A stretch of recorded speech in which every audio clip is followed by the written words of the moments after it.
ایک گاؤں میں بسنے والے جاہل لوگوں نے ظلم کی انتہا کر دی۔ ایک مظلوم لڑکی کی شادی زبردستی ایک بندر سے کر دی اور سہاگرات کے لیے دونوں ایک ہی کمرے میں بند کر دیا گیا۔ رات بھر چراغ کی ہلکی روشنی جلتی رہی اور جب صبح کا سورج نکلا، دروازہ کھلا تو گاؤں والوں نے اندر ایسا منظر دیکھا کہ سب حیرت میں پڑ گئے۔ سانسیں تھم سی گئیں۔ آخر وہ کیا تھا جو ایک ہی رات میں سب کچھ بدل گیا؟ امید ہے کہ یہ واقعہ آپ سب کے دلوں کو چھو لے گا، اس لیے اسے آخر تک ضرور دیکھیے گا۔ گاؤں کے بیچوں بیچ ایک پرانا برگد کا درخت تھا۔ اس درخت کے نیچے روز صبح سویرے ایک بندر آ بیٹھتا۔ اس گاؤں کے رہنے والے لوگ جانوروں کی پوجا کیا کرتے تھے، خاص طور پر بندر کی پوجا زیادہ کرتے تھے۔ وہ بندر بہت ہی معصوم اور ہر کسی کے کام آنے والا تھا۔ وہ کبھی شرارت نہیں کرتا تھا، اسی لیے اس گاؤں والے اس بندر کو اپنا مہاراجا ماننے لگے اور اس کی پوجا کرنے لگے۔ لیکن بندر بے زبان تھا، وہ بول نہیں پاتا تھا۔ اس کے آنسو زمین پر چھل چھل گر رہے ہوتے تھے کہ کاش مجھے اللہ تعالیٰ زبان دے اور میں ان جاہلوں کو بتاؤں کہ پوجا جانور کی نہیں ہوتی بلکہ عبادت اس رب کی ہوتی ہے جس نے زمین و آسمان، چرند پرند اور یہ مخلوق سب کو بنایا۔ اس بندر میں ایک خاصیت تھی، وہاں کے رہنے والے غریبوں کے لیے وہ بہت کچھ سوچتا تھا۔ وہاں غریبی بہت زیادہ تھی، لوگ کئی کئی دن کھانا نہیں کھاتے تھے، لیکن وہ بندر کبھی درختوں سے پھل توڑ کر لاتا، غریب بچوں کو دیتا، غریب بوڑھوں کو بھی دیتا۔ کسی گاؤں میں گھر کا نام کی عورت اپنی بیٹی بانو کے ساتھ رہتی تھی۔ بانو رنگت کی تھوڑی سانولی تھی اور نیک پرہیزگار اور ایک مسلم لڑکی تھی۔ گاؤں والے اس لڑکی سے بہت سخت نفرت کرتے تھے۔ ان کا یہ ماننا تھا کہ جب یہ پیدا ہوئی تو اس کا باپ انتقال کر گیا۔ یہ منحوس ہے، گاؤں میں جو بھی الٹا سیدھا کام ہو جاتا، چاہے کسی کا بچہ بیمار ہو جائے، چاہے کوئی اور جانور کا نقصان ہو جائے، تو وہ سب بانو کو ہی اس چیز کا ذمہ دار ٹھہراتے، کہتے کہ یہ منحوس کا سایہ یہاں گاؤں سے نہیں جائے گا تو ہمارے ساتھ ایسا ہی ہوتا رہے گا۔ ایک دن وہاں کے رئیس ذمہ دار کے گھر میں بیٹے کی پیدائش ہوئی اور پیدائش کے کچھ ہی دیر بعد اس کا بیٹا فوت ہو گیا۔ اس کی بیوی روتے ہوئے آہیں بھرنے لگی اور کہنے لگی، یہ اس منحوس بانو کی وجہ سے ہوا ہے۔ آج صبح ہی ہمارے گھر کے سامنے سے گزری تھی، اسی وجہ سے اس کا سایہ ہمارے گھر میں پھیل گیا اور میرا بیٹا مر گیا۔ ذمہ دار کو یہ بات سن کر بہت زیادہ غصہ آیا۔ اس نے کہا، بانو کی یہ ہمت، آج میں اسے زندہ نہیں چھوڑوں گا۔ پھر اس نے اپنے نوکروں کو ساتھ لیا اور بانو کے گھر پر پہنچا۔ بانو اس وقت نماز پڑھ رہی تھی۔ ذمہ دار سیدھا اندر گھس گیا اور اپنے آدمیوں سے کہنے لگا، جاؤ اس کو بازو سے کھینچتے ہوئے باہر لے کے آؤ، آج اس میں جنگل کے بیچوں بیچ کنویں میں پھینک دوں گا تاکہ ہمارے محلے کی گندگی ختم ہو۔ بانو کی ماں جھڑکا ذمہ دار کے قدموں میں گر گئی اور کہنے لگی، خدا کا واسطہ ہے، میری بچی معصوم ہے، تم لوگ اس سے ناجائز نفرت کرتے ہو۔ جب یہ پیدا ہوئی اس کا باپ پہلے سے بہت زیادہ بیمار تھا اور اللہ کے حکم پر وہ دنیا سے گیا، اس بیچاری کا تو کوئی قصور نہیں ہے، اور تم لوگ جو بھی الزام ہو، جو بھی برا کام ہو جائے میری بیٹی کے ذمہ لگا دیتے ہو۔ رحم کرو میری بیٹی پر، اس کے سوا میرا کوئی نہیں اس دنیا میں اس کے بعد کس کے سہارے جیوں گی؟ لیکن ذمہ دار نے اس کی ایک نہ سنی اور بانو کو ذمہ دار کے آدمی گھسیٹتے ہوئے جنگل کی طرف لے گئے اور کنویں میں پھینکنے کی تیاری کرنے لگے۔ اچانک وہاں پر وہی بندر نمودار ہوا اور وہ والے پوجا کرتے تھے۔ بندر کی بات کو گاؤں والے کبھی بھی ٹال نہیں سکتے تھے۔ بندر بول تو نہیں سکتا تھا، لیکن اشارے سے بتانے لگا کہ یہ لڑکی مجھے اچھی لگتی ہے، لیکن لوگوں کو بندر کی سمجھ نہیں آ رہی تھی۔ پھر بندر نے ایک ٹھیکرا اٹھایا اور زمین پر لکھ کر بتایا کہ بانو مجھے اچھی لگتی ہے، تم اسے کچھ بھی نہ کہو، اور تم بانو سے فراری چاہتے ہو تو اس کی شادی میرے ساتھ کر دو، میں اس کو لے کر یہاں سے چلا جاؤں گا۔ پھر جا کر گاؤں والوں کو سمجھ آئی کہ بندر مہاراج بانو سے شادی کرنا چاہتے ہیں۔ بانو کے کان میں جب یہ بات پڑی تو وہ چیخیں مار کر رونے لگی، یا اللہ، ایک بندر کے ساتھ انسان کی شادی کیسے ہو سکتی ہے؟ میں ایک بندر کے ساتھ کیسے رہ سکتی ہوں؟ اور میں اتنی ہی بری ہوں کہ یہ لوگ مجھے بندر کے ساتھ بہانے لگے ہیں۔ بندر کے کہنے پر گاؤں والوں نے بانو کو چھوڑ دیا اور کہنے لگے، اے لڑکی، میرے پاس آج رات کا وقت ہے، تم سوچ لو، صبح تیری شادی اس بندر سے ہم کریں گے۔ ویسے بھی بندر مہاراج ہمارے برے وقت میں کام آتے ہیں۔ یہ دعا کرتے تو ہیں بارش پڑتی ہے، یہ دعا کرتے ہیں تو مصیبتیں ٹلتی ہیں، تو اس سے شادی کرے گی اور تیری بھی منحوسیت ختم ہو جائے گی، تیرے اچھے دن شروع ہو جائیں گے۔ بندر چپ چاپ بانو کی طرف دیکھ رہا تھا۔ بانو وہاں سے روتے ہوئے اپنے گھر کے اندر آ گئی اور جھونپڑی میں بیٹھی اپنی ماں کو سارا حال سنایا۔ اس کی ماں بھی تڑپنے لگی کہ مسلمانوں کے ساتھ یہ لوگ کیسا برتاؤ کر رہے ہیں۔ میری پھول سی بچی اب ایک بندر بیاہ کر لے جائے گا۔ بوڑھی ماں روتے روتے بے ہوش ہو گئی۔ بانو کے پاس اتنے پیسے نہیں تھے کہ وہ اپنی ماں کے لیے دوا خرید سکے۔ اتنے میں دروازہ زور سے بجا۔ بانو نے دروازہ کھولا تو باہر وہی مہاراج بندر تھے۔ ان کے ہاتھ میں دوا تھی۔ وہ بانو کو دوا پکڑ کر اشارہ کرنے لگے کہ یہ دوا اپنی ماں کو دے دو، ٹھیک ہو جائے گی۔ بانو نے جلدی سے وہ دوا اپنی ماں کو پلائی تو اس کی ماں دھیرے دھیرے ہوش میں آ گئی۔ اتنی دیر میں بندر وہاں سے جا چکا تھا۔ کچھ دیر بعد دوبارہ پھر سے دروازہ بجا۔ بانو نے دروازہ کھولا تو بندر کے ہاتھ میں کچھ تازہ پھل تھے جو اس نے بانو کو پکڑایا اور اشارے سے کہنے لگا، تیری ماں بھوک کی وجہ سے بے ہوش ہو گئی تھی، اس لیے یہ پھل تم بھی کھاؤ اور اپنی ماں کو بھی کھلاؤ۔ بانو نے پھل پکڑے اور حیران ہو گئی کہ یہ بندر میرا اتنا خیال رکھنے لگا ہے۔ اتنے میں بندر نے بانو کو اشارہ کیا کہ کاغذ اور قلم مجھے دے دو، میں تجھے کچھ بتانا چاہتا ہوں۔ بانو نے جلدی سے کاغذ اور قلم لا کر بندر کو دیا۔ بندر نے قلم سے کاغذ پر لکھا کہ آج جنگل میں تم مجھے اکیلی ملنے آنا۔ بانو نے جب یہ پڑھا تو اس کے ہوش اڑ گئے۔ اتنے میں بندر نے بالوں کو گلے سے لگا کر اشارے سے کہا، تم پریشان نہ ہو، میں تجھے کچھ نہیں کہوں گا، بس کچھ راز ہے جو تجھے بتانا چاہتا ہوں، اور تیرے سوا مجھے کسی پر بھروسہ نہیں ہے۔ یہ گاؤں والے جو ہیں، تم ایک مسلمان لڑکی ہو اور مسلمان کو ایک مسلمان ہی سمجھتا ہے۔ بانو حیران رہ گئی کہ تم مسلمان ہو اور ایک بندر ہو کر کتنا اچھا لکھ کر بتا رہے ہو۔ میں شام کو تمہاری بات سننے کے لیے جنگل میں ضرور آؤں گی۔ رات کے اندھیرے میں جنگل میں چراغ جل رہا تھا اور بانو کانپتے قدموں سے بندر کے پاس پہنچی۔ بندر نے آہستہ سے اشارہ کیا کہ بیٹھ جاؤ۔ اس کی آنکھوں میں وہ سکون نہیں تھا جو دن میں نظر آتا تھا، بلکہ ایک عجیب سا حالی پن تھا۔ اس نے کاغذ پر کانپتے ہاتھوں سے لکھنا شروع کیا۔ میں ایک انسان تھا لیکن انسان کہلانے کے لائق نہیں۔ میرا نام راجپیر صحت تھا اور میں ایک ظالم بادشاہ تھا۔ میں نے کیول زمینوں پر قبضے کیے بلکہ عورتوں کی عزتیں بھی لوٹی ہیں۔ بانو کی آنکھوں میں ڈر تیرنے لگا مگر وہ چپ رہی۔ بندر نے لکھنا جاری رکھا، میں نے اعلان کر رکھا تھا کہ میرے علاقے میں کوئی فقیر کو کھانا نہ دے، کیونکہ میں چاہتا تھا کہ بھوک سے مجبور ہو کر لوگ میرے سامنے جھک جائیں۔ ایک دن ایک جوان عورت نے ایک اللہ والے بوڑھے فقیر کو روٹی دے دی۔ اس کے پاس اس کا چھوٹا سا بچہ تھا۔ جب مجھے خبر ملی تو میں نے اسے محل میں گھسیٹ کر لانے کا حکم دیا۔ بندر کے ہاتھ کانپ رہے تھے جب وہ آگے لکھ رہا تھا۔ میں نے سزا کے طور پر اس عورت کی دونوں چھاتیاں کٹوا دی تاکہ وہ اپنے بچے کو دودھ نہ پلا سکے۔ وہ عورت چیختی رہی، تڑپتی رہی، لیکن میں ہنستا رہا۔ اپنے نفسات کو گود میں لیے وہاں عورت خون میں لت پت محل کے فرش پر گری رہی اور پھر اچانک بھاگی اور دریا میں کود گئی۔ اس کے ساتھ اس کا بچہ بھی پانی میں ڈوب گیا۔ بانو کا دل بیٹھنے لگا۔ بندر نے آنکھیں بند کر لی جیسے یہ یاد اسے بھی جلا رہی ہو آج۔ ایک اور دن میں نے غریب کسان کی بیوی کو محل میں بلوا کر سب کے سامنے نچوایا کیونکہ اس کا شوہر ٹیکس ادا نہ کر سکا تھا۔ اس عورت نے شرم کے مارے گھر کر لیا۔ میں نے اپنے ہی بھائی کو جیل میں سڑنے کے لیے ڈال دیا کیونکہ اس نے مجھے نماز پڑھنے کا مشورہ دیا تھا۔ پھر ایک دن وہی بوڑھا فقیر جسے جوان عورت نے روٹی دی تھی میرے سامنے آیا۔ اس نے کہا، جس کے دل میں رحم نہیں، اللہ اس کے چہرے کی عزت چھین لیتا ہے۔ میں حسن، لیکن اگلے ہی لمحے میرا جسم مرنے لگا، ہڈیاں ٹوٹنے لگی اور میں بندر میں بدل گیا۔ بانو کے ہاتھ سے کاغذ گر کر زمین پر لگ گیا۔ اس کی آنکھوں میں ڈر تیر رہا تھا۔ دل دھڑک دھڑک کر سینہ پھاڑ دینے کو تھا۔ وہ پیچھے ہٹنا چاہتی تھی مگر بندر کی آنکھیں اس پر جمی رہی۔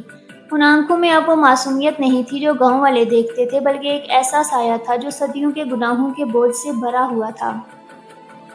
بندر نے آہستہ سے پھر قلم اٹھایا اور لکھا، بانو میں تمہیں یہ سب اس لیے بتا رہا ہوں کہ کل جب یہ لوگ ہماری شادی پر زور دیں تو تم یہ نہ سمجھو کہ میں کوئی ولی ہوں۔ میں ایک گناہگار ہوں مگر میں تمہیں ہر زندگی نہیں دینا چاہتا جو میں نے دوسروں کو دی۔ بانو کی آنکھوں سے آنسو بہنے لگے۔ پھر تم مجھ سے شادی کیوں کرنے پر راضی ہو؟ اس نے کانپتی آواز میں پوچھا۔ بندر نے گہری سانس لی، پھر کاغذ پر کچھ الفاظ لکھے کیونکہ کل رات ایک خواب میں وہی فقیر آیا تھا۔ اس نے کہا، اگر تم نے ایک مسلم لڑکی کی عزت بچا لی تو تمہیں تمہاری انسانی روپ واپس مل سکتا ہے۔ بندر نے گہری سانسیں لی جیسے برسوں کا بوجھ کندھوں سے اتار رہا ہو۔ اس نے بانو کی طرف دیکھا، آنکھوں میں ایک ایسی نمی تھی جو شرمندگی دونوں سے بھری ہوئی تھی۔ آہستہ سے کاغذ پر لکھا، میں بندر کے روپ میں آیا تو میں بہت رویا، بہت تڑپا، اس لیے نہیں کہ میرا محل اور تخت چھن گیا، بلکہ اس لیے کہ مجھے اپنے کیے ہوئے ظلم کی ایک ایک کر کے یاد آنے لگے۔ ہر چیخ، ہر آنسو، ہر بددعا میرے کانوں میں گونجتی رہی۔ بانو کا دل بے اختیار کانپنے لگا۔ بندر نے لکھنا جاری رکھا، میں اس گاؤں سے بھاگ نکلا جہاں میرے ظلم کی بدبو ابھی تک ہوا میں تھی۔ راستے میں کئی گاؤں آئے لیکن لوگ مجھے دیکھتے ہی پتھر مارنے لگتے، لاٹھیاں برساتے، بچے ڈر کر ماں کے پیچھے چھپ جاتے۔ میرا شریر جھکوں سے بھر گیا، ہونٹ رسنے لگا اور ایک رات میں ٹوٹا ہوا، تھکا ہوا، بھوکا پیاسا ایک اللہ والے بزرگ کے قدموں میں جا بیٹھا۔ بندر کے ہاتھ کانپ رہے تھے جب اس نے اگلی بتیاں لکھی۔ وہ بزرگ مجھے دیکھ کر کچھ پل چھپ رہے، پھر اپنا ہاتھ میرے سر پر رکھ کر بولے، یہ صورت تیرے گناہوں کا انجام ہے راجویر، اور یہ صرف خدمت اور توبہ سے ہی مٹ سکتی ہے۔ اس دن سے میں نے ان کی خدمت کا بیڑا اٹھا لیا، دن رات ان کے لیے پانی بھرنا، ان کے مہمانوں کو کھانا دینا، ان کے کپڑے دھونا، یہی میرا جیون بن گیا۔ بانو نے آہستہ سے پوچھا، کب تک ان کی خدمت کی؟ بندر نے ہلکی سی سانسیں چھوڑ کر لکھا، پورے 10 سال۔ ان 10 سالوں میں نے ان سے قرآن سننا شروع کیا، اسلام کے بارے میں سیکھا اور آخرکار میں مسلمان ہو گیا۔ میرا دل نرم ہوا، آنکھوں میں نرمی آئی، لیکن صورت نہیں بدلی۔ میں ابھی بھی بندر تھا کیونکہ گناہ اتنے بڑے تھے کہ محض ایمان کافی نہیں تھا۔ بانو چپ چاپ سن رہی تھی، اس کے دل میں ایک عجیب سی کشمکش تھی۔ سامنے ایک بندر تھا مگر اس کے لفظوں میں انسان کا درد تھا۔ بندر نے پھر لکھا، پھر جب 15 سال ہوئے، وہی اللہ والے بزرگ ایک دن مجھے اشارہ کر کے بولے، راجویر، اب وقت آ گیا ہے کہ تو یہاں سے نکل کر ایک نیا امتحان دے۔ ایک گاؤں ہے جہاں لوگ جانوروں کی پوجا کرتے ہیں، اگر تم وہاں جا کر ان کی جہالت ختم کر دو، انہیں اسلام سکھا دو اور وہاں کی ایک مظلوم لڑکی سے نکاح کر لو تو اللہ تمہیں تمہاری اصلی حالت واپس دے دے گا۔ بانو نے حیرت اور ڈر کے ملے جلے لہجے میں پوچھا، اور تم سمجھتے ہو کہ وہ مظلوم لڑکی میں ہوں؟ بندر نے سر جھکا کر ایک پل کو آنکھیں بند کر لی، پھر آہستہ سے ہمیں سر ہلا دیا۔ فضا میں جنگل کی نمی اور برگد کے پتوں سے ٹپکتی شبنم کی خوشبو تھی، لیکن بانو کو لگ رہا تھا جیسے وہ کسی ایسے بھنور میں کھڑی ہے جس کا نکلنا اب اس کے بس میں نہیں۔ بندر کے الفاظ اس کے دل میں تیر کی طرح چبھ رہے تھے، ایک ایسا گناہگار جو اب خود کو نجات دلانے کے لیے اس کی زندگی کو داؤ پر لگا رہا تھا۔ بانو کے چہرے پر شک اور ڈر کا سایہ صاف جھلک رہا تھا۔ اس نے نظریں جھکائی اور آہستہ سے کاغذ پر لکھے لفظوں کو پڑھا۔ بندر نے اس کی حالت دیکھی تو اچانک قلم ایک طرف رکھ دیا اور اشارے سے کہا کہ وہ سیدھے اس کی آنکھوں میں دیکھے۔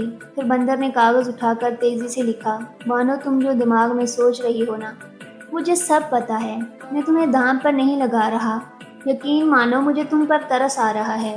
بانو نے ہونٹ کاٹ کر نظریں چرائیں، مگر بندر نے اور لکھا، میں چاہتا ہوں کہ سب کو بتا دوں کہ تیری منوسیت اس گاؤں میں نہیں پھیلی، جو کچھ ہوا وہ قسمت اور اللہ کے حکم سے ہوا، تمہاری وجہ سے نہیں، اور یہی اللہ کا حکم ہے کہ میں ایک مظلوم لڑکی کی عزت بچاؤں۔ اس نے آگے لکھا، میں چاہتا ہوں کہ سب کو بتا دوں کہ تیری منوسیت اس گاؤں میں نہیں پھیلی، جو کچھ ہوا وہ قسمت اور اللہ کے حکم سے تمہاری وجہ سے نہیں، اور یہی اللہ کا حکم ہے میں ایک مظلوم لڑکی کی عزت بچاؤں۔ اس نے لکھنا جاری رکھا، اسی وجہ سے میں تم سے شادی کرنے کے لیے راضی ہو گیا ہوں۔ اللہ والے بزرگ نے بھی یہی کہا تھا کہ اگر تم نے اس گاؤں کے جاہلوں کو ایک مظلوم کی سچائی دکھا دی تو شاید وہ اپنی سوچ بدل کر بانو کے دل جیسے بوجھ سا ہلکا ہونے لگا، مگر ساتھ ہی وہ سوچ میں پڑ گئی کہ کیا واقعی یہ بندر اسے بچانے آیا ہے یا پھر گاؤں کی طرح کوئی اور اپنا کھیل کھیل رہا ہے۔ چراغ کی روشنی میں بندر کا چہرہ سنجیدہ اور پرعزم لگ رہا تھا، جیسے کل وہ سب کچھ سب کے سامنے کوئی بڑی بات کہنے والا ہو۔ صبح کا سورج ابھی پوری طرح نکلا بھی نہ تھا کہ گاؤں میں ڈھول تاشے گونجنے لگے، عورتیں اپنے گھروں سے باہر بیٹھ کر مہندی کے گانے گانے لگی، مرد شادی کی تیاری میں مشغول تھے، ہر طرف رنگ برنگے کپڑے، پھولوں کی خوشبو اور مٹی کی سوندھی مہک پھیلی ہوئی تھی، مگر بانو کے دل میں یہ سب ایک عجیب سا بوجھ بن رہا تھا، جیسے ہر ہنسی کے پیچھے کوئی بڑا راز چھپا ہو۔ دوپہر تک گاؤں کی بڑی عورتیں بالوں کے گھر آ گئی، ایک نے لال رنگ کا بھاری جوڑا اس کے سامنے رکھا جس پر سنہری داغوں کی کڑائی چمک رہی تھی، یہ گاؤں کے سب سے اچھے رنگریز نے بنایا تھا، تم پر بہت جچے گا، ایک بوڑھی عورت نے مسکرا کر کہا۔ بانو نے جوڑا ہاتھ میں لیا مگر اس کے دل کی دھڑکن تیز ہو گئی۔ شام ڈلتے ہی گاؤں کے بیچ میدان میں شادی کی رسم شروع ہو گئی۔ ڈھول کی تھاپ پر مرد ناچنے لگے، عورتیں جھوم جھوم کر شادی کے گیت گانے لگی۔ بڑے برگد کے نیچے منڈپ سجایا گیا تھا، جس میں بندر کو بھی پھولوں کا ہار پہنا کر بٹھایا گیا۔ بانوں کو لال دوپٹہ اڑا کر منڈپ میں لایا گیا۔ کام والے خوشی سے شور مچانے لگے، مہاراج بندر کی جے ہو۔ مولوی کی جگہ گاؤں کے پجاری نے رسم پڑھائی اور دونوں کے گلے میں پھول ڈال دیے گئے۔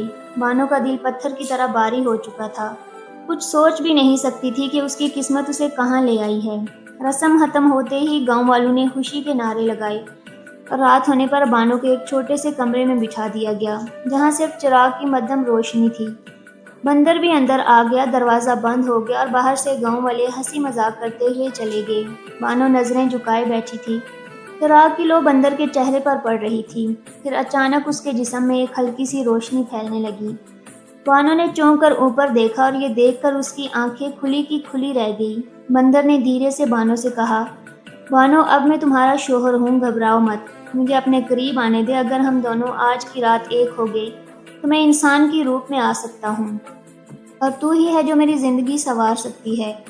بانو نے خاموشی سے نظریں جھکا لی اور بندر دھیرے دھیرے آتا گیا۔ جیسے ہی دونوں کا ملن ہوا تو ویسے ہی چمتکار شروع ہو گیا، جیسے دیکھ کر بانو کی آنکھیں کھلی کی کھلی رہ گئی۔ اس نے سامنے نظر اٹھا کر دیکھا تو وہاں بندر نہیں، ایک خوبصورت نوجوان تھا جو راجکمار سے بالکل کم نہیں لگ رہا تھا۔ وہ بہت خوش ہوئی اور حیران بھی۔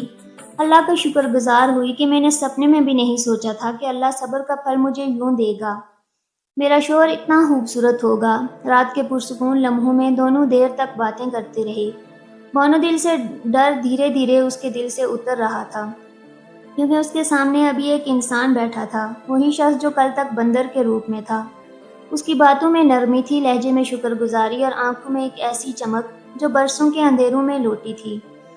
بانو سوچ بھی نہیں سکتی تھی کہ وہ رات جسے وہ اپنی بربادی سمجھ رہی تھی، اس کا اتنا اچھا انجام نکلے گا۔ باتوں ہی باتوں میں کھڑکی سے روشنی جھانکنے لگی، پرندوں کی چہچہاہٹ سنائی دینے لگی۔ صبح ہو چکی تھی، باہر گاؤں میں ہلچل مچی ہوئی تھی، سب مہاراج بندر کے نئے دن کا انتظار کر رہے تھے۔ عورتیں پھولوں کی ٹوکریاں لیے کھڑی تھی، مرد ڈھول تاشے بجانے کی تیاری میں تھے۔ اچانک دروازے پر زور سے دستک ہوئی، مہاراج باہر آئے، ایک بوڑھے کی آواز سنی۔ اندر بیٹھا انسان مسکرایا اور بانو نے آہستہ سے بولا، آج یہ سب جان لیں گے کہ میں بندر نہیں رہا۔ دروازہ کھلا اور باہر ایک خوبصورت گیہوں رنگ کا نوجوان نکلا، شاندار آنکھیں، سیدھی قد کاٹھی اور ایک خاص پرابلی۔ گاؤں والے ایک پل کو سن ہو گئے، کسی کے منہ سے بے اختیار نکلا، یہ تو انسان ہے۔ پھر جیسے پوری بھیڑ ایک ساتھ جاگ گئی ہو۔